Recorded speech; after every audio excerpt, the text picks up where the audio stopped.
Egyanus Kogoya tantang TNI Polri adu sniper. Panglima KKB Papua, silahkan kejar anak buah saya. Melansir dari poskupang.com, Panglima KKB Papua Egyanus Kogoya menyatakan bertanggung jawab terhadap insiden pembunuhan anggota Brimob di distrik Napua, Kabupaten Jayawijaya. Anggota Brimob Yonde Wamena menjadi korban aksi teror yang dilancarkan KKB Papua. Menurut Egyanus Kogoya, aksi teror KKB Papua di distrik Napua merupakan peringatan bagi pemerintah Indonesia, khususnya Presiden Joko Widodo. Egyanus Kogoya bersama KKB Papua menantang TNI Polri berperang. Kami sampaikan kepada pemerintah Indonesia dan anggota TNI Polri untuk tidak melakukan operasi penyisiran di pemukiman penduduk asli Papua, kata Egyanus Kogoya. Menurut Egyanus Kogoya, dia telah memerintahkan kepada seluruh anggota KKB Papua untuk memerangi TNI Polri. Dia menegaskan, seluruh anggota TNI Polri yang bertemu KKB Papua akan ditembak mati. Egyanus Kogoya kembali menantang TNI Polri untuk beradu sniper dengan KKB Papua. Saya sudah perintahkan kalau ketemu TNI Polri, tidak ada ampun, apalagi sniper rifle sudah di tangan kami, tegas Egyanus Kogoya. Pihak TNI Polri silakan kejar anak buah saya, tambahnya.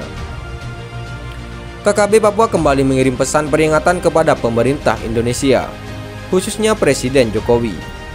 Kali ini 33 Panglima KKB Papua yang tersebar di berbagai wilayah mengirimkan pesan seragam kepada Presiden Jokowi. Pesan KKB Papua itu disampaikan salah satu pimpinannya melalui video yang viral di media sosial. Video tersebut salah satunya diunggah akun YouTube Rimba Hutan 61. Salah satu pimpinan KKB Papua yang menyebut anggotanya sebagai Kodap 15 Ngalum Kupel mendesak daerah konflik harus segera dikosongkan. Pesan itu secara khusus disampaikan untuk masyarakat non-Papua. Kami siap bersihkan, yang berbeda dengan kami, siap kami bersihkan, tambahnya. Selain itu, KKB Papua juga meminta pemerintah Indonesia untuk berhenti mengirim tenaga kesehatan dan tenaga pendidik ke wilayah Papua. Bahkan KKB Papua mengancam bakal melakukan penyerangan jika permintaan tersebut diabaikan. Kepada Joko Widodo, tidak boleh macam-macam. Kami siap merdeka, kata anggota KKB Papua. Egyanus Kogoya salah satu pimpinan KKB Papua yang paling berbahaya. Dia disebut-sebut sebagai sosok yang paling ditakuti. Selain karena keberaniannya menantang TNI Polri bertempur di lapangan terbuka, Egyanus Kogoya merupakan sosok anak muda yang paling berani. Jurnalis senior Papua Victor Mambor mengaku pernah bertemu dengan Egyanus Kogoya pada Januari 2019 di distrik Mbua, Kabupaten Duga.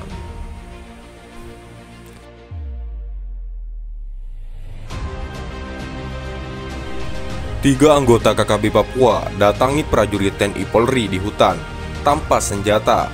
Ternyata ini persoalannya. Kelompok separatis di Papua dikenal lihai dalam menyembunyikan identitasnya. Bahkan demi menghindari TNI Polri, para anggota KKB Papua rela bersembunyi dan hidup menderita di tengah hutan. Tak hanya itu, mereka selalu waspada dengan membawa senjata api kemanapun. Tetapi hal berbeda justru dilakukan tiga anggota KKB Papua ini. Mereka malah mendatangi TNI Polri yang sedang patroli di tengah hutan. Anehnya lagi, mereka datang tanpa membawa senjata api maupun senjata tradisional. Peristiwa yang tak lazim tersebut kini viral di media sosial.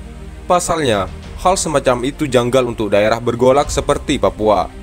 Tak disebutkan pada wilayah mana anggota KKB itu mengadu ke prajurit TNI Polri. Tak dibeberkan pula di bawah kendali siapa tiga anggota KKB tersebut datang dan memohon bantuan TNI Polri. Tapi dari fakta yang viral di media sosial, terlihat tiga anggota KKB tersebut menemui prajurit TNI Polri yang sedang istirahat di kali kering di tengah hutan. Tanpa membawa satupun pucuk senjata api, tiga anggota KKB itu menemui aparat TNI Polri tanpa rasa takut sedikit pun. Ketika muncul dari dalam hutan, kedatangan tiga anggota KKB itu sempat mengejutkan aparat TNI Polri. Apalagi mereka datang dengan setengah berlari. Sekilas terlihat, tiga anggota KKB itu sepertinya sedang dikejar-kejar. Sebab saat menemui prajurit TNI Polri, mereka tampak ngos-ngosan. Nafasnya tersenggal-senggal dan seolah mereka telah berlari jauh entah kenapa. Setelah beristirahat sejenak, tiga anggota KKB tersebut kemudian menceritakan sebab musabab hingga mereka memilih menemui TNI Polri di tempat itu. Kisah yang dituturkan itu seketika viral di media sosial, sebab apa yang diungkapkan sama sekali tak diduga sebelumnya, bahwa di antara ketiga pria tersebut satu di antaranya tertimpa masalah. Gara-gara masalah itulah yang mendorong mereka untuk memberanikan diri meminta bantuan ke aparat TNI Polri. Bahwa anggota KKB yang tak disebutkan namanya itu ditipu oleh seorang pria melalui media sosial. Kasusnya berawal tatkala pria anggota KKB itu mengenal seorang pria melalui media sosial. Dari perkenalan tersebut, pria anggota KKB pun meminta bantuan temannya tersebut untuk mencarikan senjata api. Soal harga bisa dinego, tapi senjata yang dibeli hendaknya yang bagus, supaya dapat digunakan untuk keperluan KKB. Singkat cerita, tak lama berselang pria itu memberi kabar baik bahwa senjata api yang dibutuhkan sudah ada. Senjata api yang tersedia di pasar gelap, kata anggota KKB, menirukan ucapan temannya di FB. Umumnya M16, AK-47, juga HK-416. Harganya berbeda-beda antara satu dengan yang lain. HK-416 merupakan senjata dengan harga yang paling mahal, disusul M16.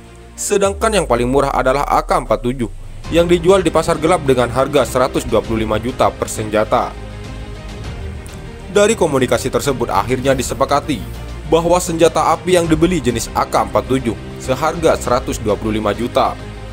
Untuk mendatangkan senjata yang dibutuhkan, anggota KKB tersebut diminta untuk mentransfer uang terlebih dahulu. Setelah uang diterima, pengadaan senjata langsung dilakukan, dan pria anggota KKB itu akan mendapatkan senjata api pada titik yang ditentukan.